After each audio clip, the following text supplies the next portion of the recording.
pour moi, d'abord, un entraîneur, avant de montrer tactiquement, physiquement, 4-2-2, une bonne défense, que l'osmose se passe bien.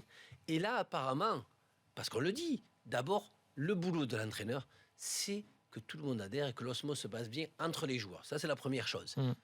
Là, il l'avait, ça s'effrite. Et automatiquement, quand ça s'effrite, ça se ressent aussi dans le jeu.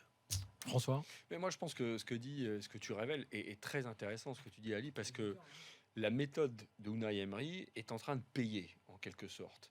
On a eu pendant 4 ans un Laurent Blanc qui, dans son style et avec une réussite certaine au niveau domestique, n'a pas fait de vague dans ce vestiaire, qui était déjà composé de sénateurs. Thiago Motta était là, Ibrahimovic, exactement. Il les laissait faire, sauf à trop les laisser faire. Alors évidemment, ça a déroulé en France sur une autre réalité qui est celle de la Champions League. À un moment donné, tu te heurtes à... tu laisses un peu trop les clés du vestiaire à tes sénateurs et il n'y a rien à faire. Les joueurs, d'accord, c'est eux qui décident sur le terrain, mais dans la semaine, tu dois mettre en place un jeu. J'en veux pour preuve le changement inopiné de tactique contre Manchester City qui avait chamboulé complètement l'effectif parisien, cadre compris. Donc je pense que Emery a mis le doigt là où ça faisait mal, dans le management parisien qui lui précédait et dans le vestiaire, c'est-à-dire casser cette dynamique des sénateurs, sauf que il est seul.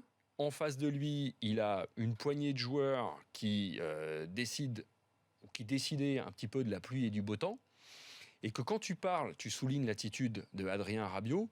Je pense qu'Adrien Rabiot, il se sent concerné parmi ces joueurs français qui étaient de second rang au sein du PSG. Et qui maintenant, voilà, ça commence à monter en puissance dans l'effectif, sauf qu'il voit que cette fameuse situation, tout le monde est traité sur un pied d'égalité, et certains sont moins égaux que d'autres.